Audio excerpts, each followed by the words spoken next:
AP deputy CM Pawan Kalyan కాసేపట్లో కొండగట్టుకు వెళ్లనున్నారు. అక్కడ టీటీడీ నిధులతో నిర్మించనున్న భవనాలకు శంకుస్థాపన చేస్తారు పవన్.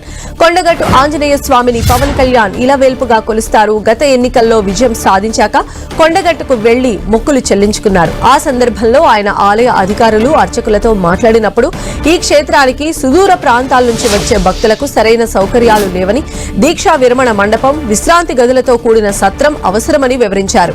ఆలయ అభివృద్ధికి సహకరించాలని కోరారు. టీటీడీ నిధులతో ఈ పనులు చేపట్టేందుకు పవన్ ప్రతిపాదించారు.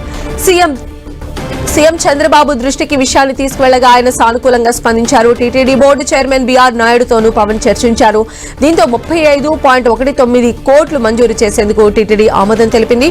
10 గంటల 30 నిమిషాల నుంచి 11 గంటల 30 నిమిషాల మధ్య జరిగే కార్యక్రమంలో ఒకేసారి 2000 మంది భక్తులు దీక్షలు విరమించేలా దీక్షా విరమణ మండపం, 96 గదుల సత్ర నిర్మాణాలకు శంకుస్థాపన చేయనున్నారు పవన్.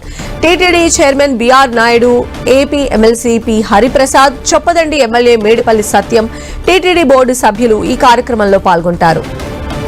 కొండగట్టు పవన్ కళ్యాణ్ కు సెంటిమెంట్. 4వ పవన్ కొండగట్టుకు వస్తూ ఉన్నారు. 2023లో వారాహి యాత్రను కొండగట్టు నుంచే ప్రారంభించారు.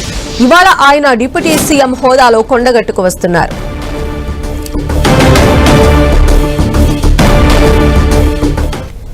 మరి కాసేపట్లోనే కొండగట్టుకు పవన్ కళ్యాణ్ చేరుకోబోతూ ఉన్నారు. టీటీడీ సహకారంతో అక్కడ ఆలయానికి సంబంధించినటువంటి పలు పనులకు శంకుస్థాపనలు కూడా చేయబోతున్నారు. మరిన్ని అప్డేట్స్ తెలుసుకునే ప్రయత్నం చేద్దాం. మా ప్రతినిధి సతీష్ మనకు అందుబాటులో ఉన్నారు. సతీష్,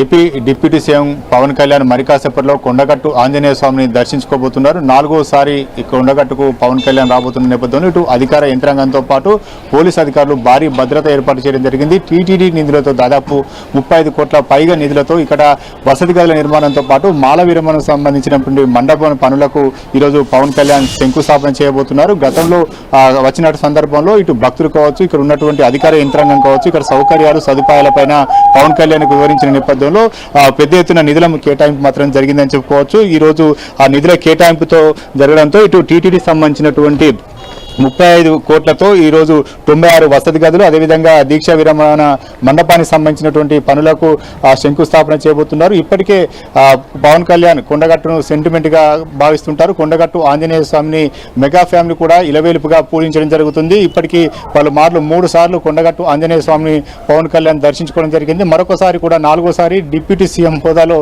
ఈరోజు కొండగట్టు ఆంజనేయ స్వామిని దర్శించుకోవడానికి రాబోతున్నారు. 2008లో ప్రజారాజ్యం పార్టీ సంబంధించినటువంటి ఎన్నికల ప్రచారంలో పాల్గొన్నటువంటి పవన్ కళ్యాణ్ త్రుటిలో ప్రాణాపాయం నుంచి బయటపడ్డారు. అప్పటి నుంచి కొండగట్టు ఆంజనేయ స్వామిని దర్శించుకోవడం, ఇక్కడ మొక్కులు చెల్లించుకోవడం పవన్ కళ్యాణ్ ఒక సెంటిమెంట్ గా భావిస్తున్నారు. ఈ నేపథ్యంలో ఇటు 2018లో కూడా పవన్ కళ్యాణ్ ఇక్కడికి వచ్చి ఆంజనేయ క్షేత్రాన్ని దర్శించుకోవడం జరిగింది. ఆ తర్వాత 2023లో వారాహి యాత్రను కూడా ప్రారంభించిన నేపథ్యంలో వారాహి వాహనానికి ఇక్కడే కొండగట్టు ఆంజనేయ స్వామి సన్నిధిలోనే పూజా కార్యక్రమాలు నిర్వహించారు. ఇక్కడ మరొకసారి ఏపీ డిప్యూటీ సీఎం హోదాలో ఇక్కడికి పవన్ కళ్యాణ్ వస్తున్నారు. పవన్ కళ్యాణ్ వచ్చిన నేపథ్యంలో దాదాపు 1100 మంది పోలీసులతో బందోబస్తు మాత్రం ఏర్పాటు చేశారు. పెద్ద ఎత్తున భద్రత ఏర్పాట్లతో పాటు ఇటు పవన్ కళ్యాణ్ దర్శించుకునే సమయంలో కొంత ఆటంకం కలగకుండా కూడా ఏర్పాట్లు చేయడం జరిగింది. ప్రస్తుతం అయితే మరి కాసేపట్లోనే పవన్ కళ్యాణ్ కొండగట్టు ఆంజనేయ స్వామి దర్శించుకునేందుకు బయలుదేరుతున్నారు.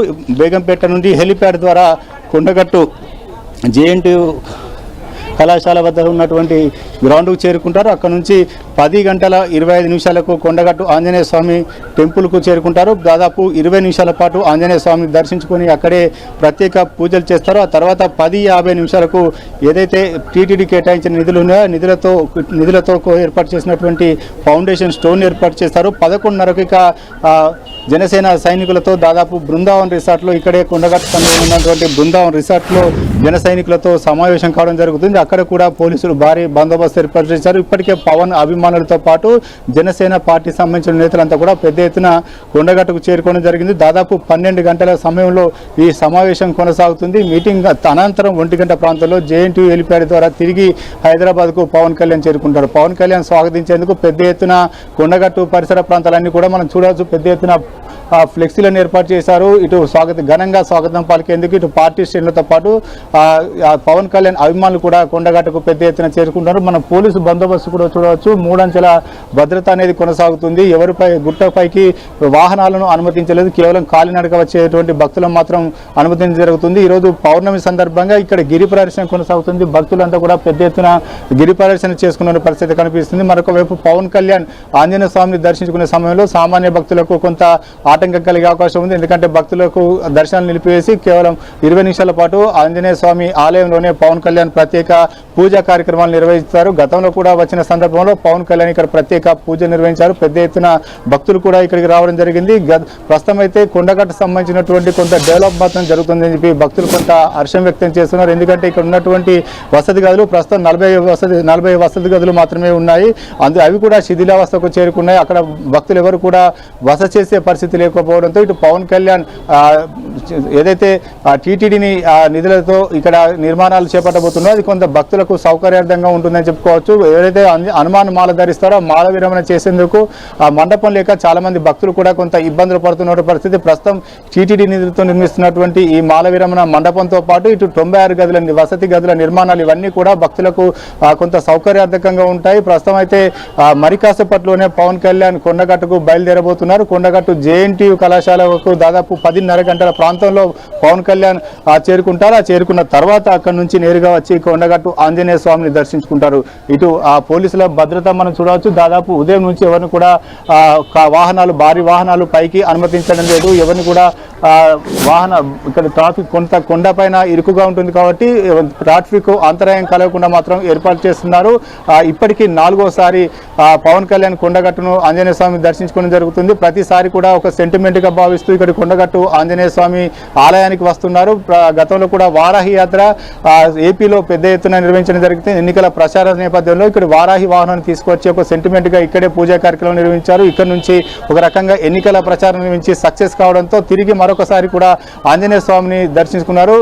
ఏపీ గతంలో జనసేన అధినేతగా మాత్రమే పవన్ కళ్యాణ్ ఇక్కడ కొండగట్టు ఆంజనేయ స్వామికి ఆలయానికి రావడం జరిగింది. ఇప్పుడు ఏపీ డిప్యూటీ సీఎం హోదాలో కొండగట్టు ఆంజనేయ స్వామిని దర్శించుకోబోతున్నారు. దాదాపు 20 నుంచి 25 నిమిషాల పాటు ఆలయంలోనే స్వామివారి సన్నిధిలో ప్రత్యేక పూజా కార్యక్రమాలు నిర్వహించేందుకు ఏర్పాటు చేయడం జరుగుతుంది. మరొక వైపు జన సైనికులతో ఇక్కడ సమావేశాన్ని ఏర్పాటు చేస్తున్నారు. పెద్ద ఎత్తున జన సైనికులు కూడా ఇప్పటికే బృందావనం రిసార్ట్ వరకు చేరుకుంటున్నారు. ఇక్కడ జనసేన తరఫున పోటీ చేసి అదేవిధంగా సర్పంచ్ ఎన్నికల్లో విజయం సాధించినటువంటి కొంతమంది ఉప సర్పంచులు కావచ్చు వారిని కూడా పవన్ కళ్యాణ్ కలవబోతున్నారు. మొత్తానికి తెలంగాణలో పవన్ కళ్యాణ్ రాబోతున్న నేపథ్యంలో ఇటు పోలీసుల బందోబస్తు కొనసాగుతుంది. మరొక వైపు పెద్ద ఎత్తున జన సైనికులు కూడా కొండగట్టు ఆంజనేయ స్వామి ఆలయ వద్దకు చేరుకుంటున్నారు. మరొక వైపు ఈ రోజు జన సైనికుల సమావేశంలో పవన్ కళ్యాణ్ ఎటువంటి వ్యాఖ్యలు చేస్తారు, పార్టీ తెలంగాణలో ఏ రకంగా ముందుకెళ్లబోతుందనే అంశాలపైన కూడా చర్చించే అవకాశం ఉన్నట్టుగా తెలుస్తుంది. మొత్తానికి అయితే పవన్ కళ్యాణ్ మరి కాసేపట్లో కొండగట్టు ఆంజనేయ స్వామిని దర్శించుకోబోతున్నారు. రైట్ సతీష్.